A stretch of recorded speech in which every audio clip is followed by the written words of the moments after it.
마태복음 16장 18절 19절 말씀. 나도 너에게 말한다. 너는 베드로다. 나는 이 반석 위에다가 내 교회를 세우겠다. 죽음의 문들이 그것을 이기지 못할 것이다. 내가 너에게 하늘나라의 열쇠를 주겠다.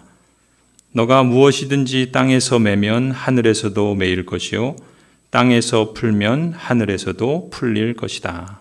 아멘. 우리는 이제까지 교회의 속성에 대해서 살펴보았습니다. 오늘은 교회와 하나님 나라의 관계에 대해서 함께 나누고자 합니다. 여러분, 교회와 하나님 나라는 어떤 관계가 있습니까? 교회와 하나님 나라는 같은 것일까요? 아니면 다른 것일까요? 저와 지역 교회와 하나님 나라의 관계를 우리는 어떻게 이해해야 하겠습니까? 우선 지역 교회와 하나님 나라는 동일한 것이 아닙니다. 같지 않습니다. 교회와 하나님 나라는 밀접한 관계가 있지만 그렇다고 동일한 것은 아닙니다. 이렇게 정리하고 가면은 좋을 것 같습니다. 하나님 나라는 하나님께서 다스리시고 하나님의 통치권이 시행되고 있는 곳을 하나님 나라라 이렇게 말합니다. 하나님 나라는 그런 점에서 우리 사람과 같은 인격적 존재뿐만 아니라 자연이나 식물, 동물, 그리고 심지어 우주와 모든 만물까지도 하나님의 통치권이 시행되는 것이라면 그것은 곧 하나님 나라라고 말할 수 있습니다.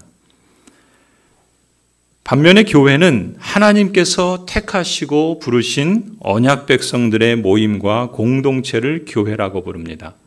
인격적 존재인 사람들을 하나님께서 부르시고 또 그 백성들의 모임과 공동체를 교회라고 부르는 것이죠. 그렇게 보면은 하나님 나라는 교회보다 훨씬 더 크고 넓은 개념이라고 이해할 수 있습니다. 가령 우리 고양제일교회처럼 이 지역교회와 또 하나님 나라의 관계를 한번 생각해 보면은 이 하나님 나라의 백성은 누구나 교회에 속하게 되어 있습니다. 우리가 에베소서에서 믿음의 내용을 세 가지로 정리하는데 그 세 번째 내용은 하나님께서 그리스도 안에서 우리를 새로운 가족 공동체, 곧 교회에 속하게 하셨다. 이렇게 우리가 고백하고 있죠. 하나님의 백성은 그런 점에서 누구나 교회에 속하게 됩니다. 하나님께서 택하신 사람이라고 한다면, 하나님 나라의 백성이라고 한다면 마땅히 지역교회에 속해야 합니다. 이런 점에서 하나님의 백성은 누구나 교회에 속하게 됩니다. 반면에 지역교회에 출석한다고 해서 모든 사람이 필연적으로 하나님의 통치에 순복하고 하나님 나라의 백성이라고 말할 수는 없습니다. 무슨 의미인가? 교회에 출석하고 예배에 참석하는 사람이라 하더라도 아직 예수 그리스도를 내 인생의 주님으로 그리스도라고 고백하지 않는 분들이 있을 수 있습니다. 신학적으로 표현하면은 말씀을 통하여 외적인 부르심에 반응해서 교회에 출석은 하지만 성령의 거듭나게 하심, 즉 내적인 부르심과 효력 있는 부르심, 성령의 거듭나게 하심을 경험하지 못하고 확신하지 못한 분들도 지역교회 안에 있을 수 있기 때문에 그렇습니다. 이런 점에서 하나님 나라와 지역교회는 밀접한 관계가 있지만 그렇다고 동일하지는 않습니다. 그렇다면 하나님 나라와 지역교회의 관계를 우리가 어떻게 이해해야 할까? 말하자면 우리 교회가 지향하는 표어가 있죠. 하나님 나라를 증거하는 마을교회. 여기에는 우리가 하나님 나라라는 표현도 쓰고 교회라는 표현도 쓰고 있습니다. 그러니까 우리 교회는 하나님 나라를 증거하는 마을교회다라고 이렇게 표방하지요. 우리는 지역교회이고 또 보이는 교회입니다. 그런데 우리 교회가 무엇을 추구하냐면 우리 마을에서 또 이 지역사회에서 하나님 나라를 증거하는 것을 추구한다라고 고백하지요. 이런 점에서 지역교회로서 우리 교회와 또 우리가 추구하는 하나님 나라는 어떤 관계가 있는가? 오늘 우리는 세 가지 그림 언어로 성경의 가르침을 함께 살펴보려고 합니다. 첫 번째 그림 언어는 열쇠입니다. 교회는 하나님 나라의 열쇠를 받은 공동체입니다. 마태복음 16장 15절을 보면은 예수님께서 제자들에게 묻습니다. 너희는 나를 누구라고 하느냐? 그때 베드로가 대답하지요. 선생님은 살아계신 하나님의 아들이요 그리스도 메시아이십니다. 라고 대답하지요. 그러자 18절에 예수님께서 약속하시죠. 나는 이 반석 위에다가 교회를 세우겠다. 베드로가 한 그 신앙 고백 위에다가 예수 그리스도께서는 당신의 교회, 내 교회를 세우겠다라고 말씀하십니다. 이처럼 예수 그리스도께서 친히 세우신 교회는 예수님을 하나님의 살아계신 하나님의 아들이라고 믿고 그리스도 메시아라고 고백하는 사람들의 영적인 공동체라고 말할 수 있습니다. 그리고 주님께서는 바로 이러한 영적인 공동체에게 축복을 주시죠. 이 신앙 고백을 하는 사람들에게 주시는 축복이 있습니다. 오늘 본문 18절에 보면은 이렇게 말하죠. 죽음의 문들이 그것을 이기지 못한다. 죽음의 문들이 그것을 이기지 못할 것이다. 축복해 주십니다. 여기서 죽음의 문이란 뭐겠습니까? 죄 아래에 있는 사람이라면 누구나 죽음의 문을 통과하게 되어 있고 그 죽음의 문을 통과한다면 지옥으로 나아가게 되지요. 그 지옥의 관문을 죽음의 문이라 이렇게 표현하고 있는 것입니다. 그런데 예수 그리스도가 살아계신 하나님의 아들이요 메시아다라고 믿고 고백하는 이러한 사람들에게는 이 죽음의 문이 이길 수 없을 것이다 라고 주님께서 말씀하시는 겁니다. 그러니까 예수님을 하나님의 아들로 믿고 그리스도 메시아라고 고백하는 사람들은 더 이상 사탄의 권세에 매이지 않는다는 것입니다. 사탄의 권세가 이길 수 없다라는 것입니다. 그래서 죽음의 문을 통과해도 이 신앙 고백을 하는 사람들은 지옥으로 빠지지 않고 영원한 생명의 나라로 옮겨간다라고 축복해 주십니다. 살아계신 하나님의 아들 예수 그리스도께서 친히 그리스도 메시아가 되어주셔서 죽음의 권세를 이기시고 영원한 생명과 평강과 축복이 가득한 하나님 나라로 구원해 주신다는 축복이지요. 여러분은 예수 그리스도를 여러분 개인의 인격적인 주님으로 믿으십니까? 그리스도가 살아계신 하나님의 아들이요 메시아이심을 여러분은 받아들이십니까? 여러분은 바로 하나님께서 택하여 부르신 영적인 공동체, 이 교회에 속해 있다라는 것을 여러분의 그 신앙 고백으로 확증하며 또 하나님께서 예수 그리스도께서 약속하시는 그 축복이 내게 허락된 하나님의 약속인 것을 늘 잊지 마시기 바랍니다. 혹 여러분 가운데 예수 그리스도를 주님으로 영접하지 않으신 분들이 있다면 예수 그리스도를 믿으십시오. 회개하시고 하나님 나라를 여러분의 그 축복의 나라로 받아들이시기를 바랍니다. 이 신앙 고백하는 사람들에게 주님께서 주시는 축복은 이것만이 아닙니다. 주님께서는 하나님의 나라, 곧 천국에 들어갈 수 있는 열쇠를 이 교회에 맡기셨다라고 말씀합니다. 19절을 한번 보실까요? 마태복음 16장 19절 우리 같이 함께 읽겠습니다. 내가 너에게 하늘나라의 열쇠를 주겠다. 너가 무엇이든지 땅에서 매면 하늘에서도 매일 것이요 땅에서 풀면 하늘에서도 풀릴 것이다. 여기서 너는 누굴 말하겠습니까? 교회를 말하는 겁니다. 예수님께서 살아계신 하나님의 아들이시요 또 그리스도 메시아이심을 믿고 고백하는 그러한 사람들, 그들의 공동체를 교회라 말씀하셨고 또 예수님께서 친히 그러한 내 교회를 세우겠다 약속하셨죠. 교회를 세우겠다라고 약속하셨을 뿐만 아니라 예수님께서는 주님께서 세우시는 이 교회에 천국 열쇠를 맡기시겠다라고 말씀하시는 겁니다. 보이는 교회를 통해서 보이지 않는 하나님 나라에 들어갈 수 있는 열쇠를 맡기신 것입니다. 모두가 두려워하는 죽음의 권세조차도 이길 수 없고 끊을 수 없는 그 생명의 나라. 이 영원한 생명과 기쁨을 주시고 참된 안식과 샬롬이 충만한 하나님 나라의 열쇠를 주님께서는 교회에게 맡기셨습니다. 이것이 교회가 받은 사명이죠. 영광스러운 사명 아닙니까? 교회는 하나님 나라의 열쇠를 받은 영광스러운 공동체입니다.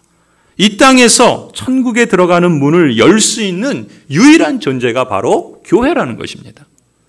교회가 무엇이든지 땅에서 매면 하늘에서도 매일 것이요, 교회가 땅에서 풀면 하늘에서도 풀릴 것이라 주님께서 약속하십니다. 여러분, 이게 무슨 뜻이죠? 교회가 이 땅에서 천국에 들어가는 문을 메어두면 하늘에서도 매일 것이라는 것입니다. 교회가 이 땅에서 천국에 들어가는 문을 풀면 하늘에서도 풀릴 것이라는 뜻입니다.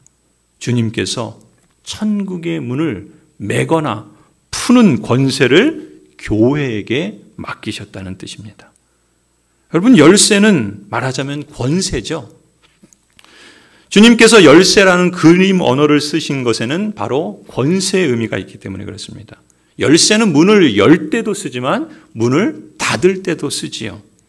교회가 바로 그 권세를 갖고 있다는 겁니다. 천국의 문을 열 수도 있고 천국의 문을 닫을 수도 있는 존재가 바로 교회라는 것입니다. 그래서 교회는 이 세대를 향해서, 이 지역을 향해서 구원과 회복의 메시지를 선포하는 축복의 통로로 부르신 겁니다. 지난 2000년의 역사에서 오고 오는 지역 교회들이 이 열쇠를 잘 사용했기 때문에 수많은 사람들이 하나님 나라로 들어왔습니다. 그리고 지난 130여 년 전에 우리 민족도 하나님 나라로 들어가는 은총의 땅이 되었죠. 그리고 이제는 어떻게 되었습니까? 이 땅의 교회들이, 또 우리 민족의 선교사들이 세계 열방으로 하나님 나라의 문을 열기 위해 기도하고 함께 동역하며 선신하고 있지 않습니까? 여러분, 우리 고양제일교회도 이 영광스러운 주님께서 주신 사명을 주님께 받은 보이는 지역교회인 것입니다. 따라서 이 영광스러운 사명을 충실하게 이행하고자 우리 교회는 진정한 회복의 삶을 우리 스스로가 실제로 살아내고 또 그것을 보여주는 공동체가 되고자 힘써야 할 줄로 믿습니다. 그러면 사람들은 교회를 통해서 눈에 보이지 않는 하나님의 나라를 보게 될 것입니다. 교회는 그런 목적으로 이 땅에 주님께서 친히 세운 것이죠. 우리 교회도 역시 하나님 나라가 지금 이 땅에 임하여 있다라는 것을 드러낼 때, 그때 우리 교회 역시 하나님 나라의 문을 우리 이웃들에게 활짝 여는 역할을 감당하게 되는 줄로 믿습니다. 여러분이 바로 하나님 나라의 열쇠를, 하나님 나라의 문을 여는 열쇠를 가진 축복의 통로라는 것이죠. 이 영광스러운 부르심과 보내심을 받은 존귀한 존재가 바로 여러분이라는 사실을 잊지 마시기 바랍니다. 두 번째 성경에서 사용하는 교회의 그림 언어는 편지입니다. 교회는 그리스도의 편지입니다. 하나님 나라와 어떤 관계가 있는가? 교회는 하나님 나라의 메시지를 전하는 그리스도의 편지입니다. 고린도후서 3장 3절을 보시면 사도 바울은 이렇게 말씀하죠. 여러분은 분명히 그리스도께서 쓰신 편지입니다. 교회를 향하여 그리스도께서 쓰신 편지라라고 말합니다. 우리는 그것을 작성하는 데 봉사하였습니다. 그것은 먹물로 쓴 것이 아니라 살아계신 하나님의 영으로 쓴 것이요, 돌판에 쓴 것이 아니라 가슴판에 쓴 것입니다. 교회가 예수 그리스도의 편지라 말씀합니다. 여러분, 편지, 요즘은 편지를 잘 안 쓰죠. 예전에는 편지를 많이 쓰지 않았습니까? 저도 연애 편지를 참 많이 썼습니다. 그 편지를 쓰는 목적이 뭐겠습니까? 어떤 메시지를 전달하기 위해서 그렇죠. 어떤 메시지를 전달할 뿐만 아니라 나의 마음을 표현하기 위해서 편지를 쓰지 않습니까? 예수님께서 교회를 두고 예수 그리스도의 편지라고 할 때에도 그런 의미가 담긴 겁니다. 편지에는 글이 담겨 있고 마음이 담겨 있죠. 교회가 바로 복음을 알지 못하는 이 세상에 보내는 그리스도의 편지인 겁니다. 우리는 보이지 않는 하나님의 나라를 이 세상이 볼 수 있도록, 알 수 있도록 그리스도의 그 메시지를 글로써 또 행위로써 전달하는 그리스도의 편지인 것이죠. 우리 자신이 편지라는 것입니다. 그런 점에서 우리가 전도의 말을 한다거나 또 전도지를 나눠주는 행위를 한다거나 또 이웃을 위해서 기도한다거나 또 이웃을 그리스도께로 인도한다고 한다면 그것은 다 우리가 그리스도의 편지로서의 역할을 감당하는 것이라고 볼 수 있겠죠. 그뿐만이 아닙니다. 이 세상과 지역 사람들이 느끼지 못하는 예수 그리스도의 그 사랑, 예수 그리스도께서 베푸시는 그 구원의 은총, 그것을 느낄 수 있도록, 그것을 감지할 수 있도록, 그것을 받아들일 수 있도록 그리스도의 마음까지도 전달할 수 있는 그리스도의 편지가 바로 교회라는 것입니다. 교회는 그렇게 존재해야 하고 또 그것을 위해서 힘써야 한다는 것이죠. 가령 우리 매주 예배당 청소를 하면서 우리 이웃 빌라 옆에 떨어져 있는 그 많은 낙엽들까지도 깨끗하게 청소해 주는 그런 모습들, 그러한 행동들, 그것은 이웃을 향한 그리스도의 마음을 표현하는 것 아니겠습니까? 지역에 있는 초등학교 학생들을 격려하기 위해서 후원을 하고 또 지역 복지관의 방과 후 교실 어린이들에게 간식을 지원하는 것도 그리스도의 그 마음을 말로 하지 않아도 그 행동으로 표현하는 것이죠. 교회는 그리스도의 메시지를, 그리스도의 그 사랑을, 그리스도의 그 구원의 은총을 말로든 행위로든 표현하는 그리스도의 편지인 것입니다. 이 편지라는 말은 사실은 추천서라는 말로도 사용합니다. 교회는 곧 그리스도를 추천하는 추천장이라고 말할 수 있는 것입니다. 이 세상과 지역 사람들에게 예수 그리스도를 추천하는 그리스도의 편지가 바로 교회인 것이죠. 여러분, 인도의 간디라는 사람을 아시죠? 마하트마 간디는 비폭력 평화주의자로 우리가 기억하고 있는 그러한 사람입니다. 그런데 인도의 델리에 가면은 이 간디의 묘가 있는데 이 간디의 비석에 이런 글이 기록되어 있다 그래요. 나의 삶이 나의 메시지이다. 나의 삶이 나의 메시지다. 간디의 그 비석에 이렇게 기록되어 있다 그럽니다. 이 마하트마 간디가 생전에 이런 말을 했다 그래요. 저는 예수 그리스도를 존경합니다. 간디가 한 말이래요. 나는 예수 그리스도를 존경합니다. 그러나 기독교인들이 입술에는 그리스도가 있지만 그들의 삶에는 그리스도가 없습니다. 내가 주장하는 것을 알고 싶습니까? 그러면 나의 삶을 보십시오. 내 삶이 말해줄 것입니다. 마하트마 간디도 이렇게 말했다라는 거예요. 어떤 의미에서는 우리에게는 참 많은 걸 생각하게 하는 말이죠. 여러분은 교회가 그리스도의 편지로서 예수 그리스도를 믿으십시오라고 말로 외치지 않아도 우리가 어떻게 사느냐에 따라서, 우리가 어떤 행동을 하느냐에 따라서 우리의 삶이 메시지일 수 있다는 것이죠. 그리스도의 편지가 되어서 그리스도를 전할 수 있다는 것입니다. 물론 역으로 마하트마 간디가 말한 것처럼 우리의 입에는 예수를 믿으십시오라는 말은 있는데 정작 우리의 삶에는 그것을 보여주지 않는다고 한다면 역으로 우리가 그리스도를 막는 장애물이 될 수도 있겠죠. 성도 여러분, 하나님께서 교회를 어떻게 보시는가? 교회는 그리스도의 편지다라고 말씀합니다. 하나님께서 이렇게 우리를 보고 계시는 그 안목으로 우리가 누구인가, 우리의 정체성을 분명히 해야 한다고 믿습니다. 그리고 우리가 그 부르심을 따라 합당하게 응답하고자 힘써야 할 줄로 믿습니다. 교회는 보이지 않는 하나님의 나라를 이 세상에서 보이도록 증거하는 그리스도의 편지입니다. 그런 점에서 우리 교회에서 함께 만들어가는 이 삶의 이야기들은 우리가 하는 행사, 우리가 하는 사역, 우리가 행하는 모임, 우리가 행하는 모든 그 행위들은 우리의 삶의 이야기가 되지 않겠습니까? 그래서 우리가 함께 만들어가는 이 삶의 이야기가 궁극적으로 무엇을 추구해야 되는가? 다름 아닌 하나님 나라를 증거하는 살아있는 메시지가 되도록 추구해야 한다는 것이죠. 우리에게 연약함이 있고 또 우리에게 부족함이 있을 수 있습니다. 그러나 우리는 끊임없이 우리의 말과 우리의 행위들을 통하여 우리의 사역과 우리가 추구하는 그 모임들을 통하여 하나님 나라가 이것이다라고 증거하는 그리스도의 그 구원의 복음과 그 복음을 통해서 하나님께서 펼쳐주시는 회복의 능력들을 이 땅의 사람들이 볼 수 있도록 하나님 나라를 증거하는 그리스도의 편지로서 그렇게 응답하는 삶을 살고자 힘써야 할 줄로 믿습니다.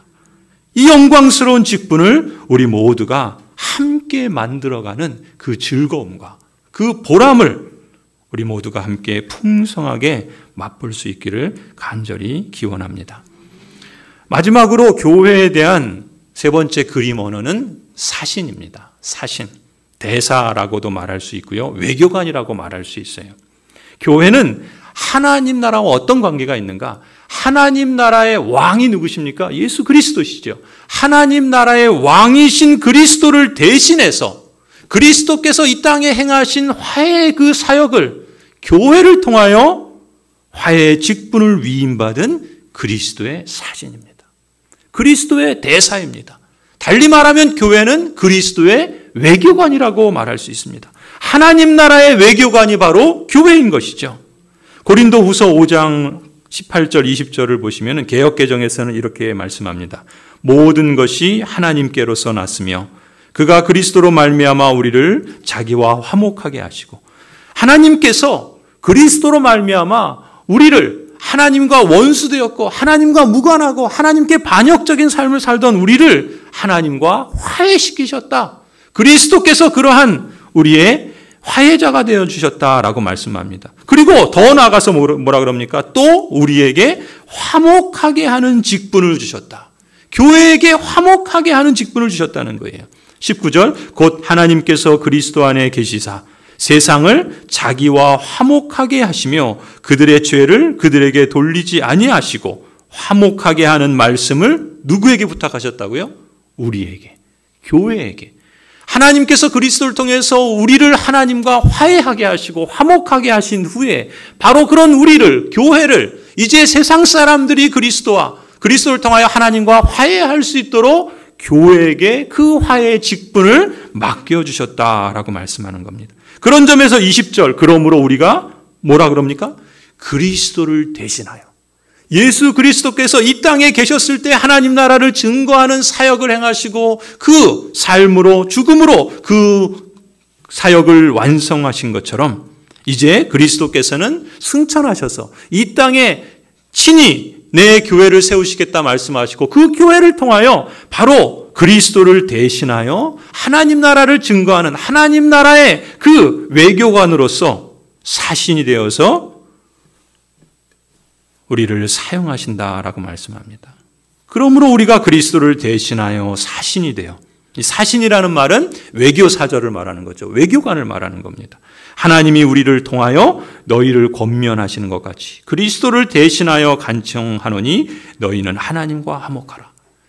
그리스도의 사절들을 통해서 이 세상이 하나님과 화목하게 하는 그러한 역사들을 하나님께서 친히 행하기를 기뻐하신다는 것입니다. 교회는 세상에 보내신 하나님 나라의 외교관입니다. 하나님 나라의 외교관이에요. 하나님께서 그리스도 안에 계셔서 세상을 자기와 화목하게 하시며 그들의 죄를 그들에게 돌리지 아니하시고 화목하게 하는 말씀을 교회에게 부탁하셨다. 교회가 그리스도의 사신이요 그리스도의 대사인 것입니다. 하늘로 승천하신 예수 그리스도께서는 하늘과 땅의 모든 권세를 받으신 왕이시죠. 그 하나님 나라의 왕이신 예수 그리스도께서 이제 이 땅에 그리스도를 대신해서 교회를 세우신 겁니다. 이 땅에 하나님께서 하나님 나라를 증거하며 그리스도께서 행하신 그 화해의 일들을 완성하시도록 하시기 위하여 교회를 사신으로 보내신 것입니다. 교회를 그리스도의 사신으로 위임하신 목적은 바로 세상을 하나님과 화목케 하는 이 역할을 맡기시기 위함인 것이죠. 설교를 마무리합니다. 설교를 마무리하면서 여러분 저를 한번 따라해 주시기 바랍니다. 우리는 하나님 나라의 열쇠를 받은 공동체다. 여러분이 누구라고요? 하나님 나라의 열쇠를 받은 공동체입니다. 우리가 누구인가라는 이 정체성, 그것을 우리가 늘 잊지 않았으면 좋겠습니다. 또 저를 한번 따라해 주십시오. 우리는 하나님 나라의 메시지를 전하는 그리스도의 편지다. 우리를 하나님 나라의 열쇠를 맡기셔서 우리를 통해서 하나님께서 맡기시는 그 사명이 무엇인가? 하나님 나라의 그 메시지를 전하는 편지로 우리를 보신다는 것입니다. 그리고 우리를 세상으로 보내신다는 것입니다. 또 다시 한번 저를 따라해 주십시오. 우리는 하나님 나라 왕의 위임을 받은 그리스도의 사신이다. 여러분은 여러분 자신을, 또 우리는 우리 교회를 그리스도의 외교사절이요, 그리스도를 증거하며 그리스도를 보여주며 그리스도의 나라가 이 땅에 임해 있다라는 것을 나타내는 그리스도의 사신이라는 것을 잊지 말았으면 좋겠습니다. 교회는 이 지역사회에서 하나님 나라의 문을 여는 축복의 통로입니다. 그리고 교회는 축복의 메시지 그 자체입니다. 그리고 교회는 축복의 사절이요 외교관입니다. 이토록 영광스러운 부르심을 하나님께서는 교회에게 맡기셨고 하나님께서는 그런 모습으로 우리를 바라보고 계시고 또 우리에게 그러한 일들을 이루시기 위해서 친히 지금도 역사하시는 줄을 믿습니다. 우리 교회가 이 고양동과 관상동 이 지역사회에서 하나님 나라를 증거하는 마을교회로서 우리를 부르시고 보내신 그 하나님의 영광스러운 직분을 따라서 잘 쓰임받고자 하는 그런 열망을 갖고 또 모두가 함께 힘써 나가는 그러한 복된 교회로 성장해 가기를 간절히 축원합니다.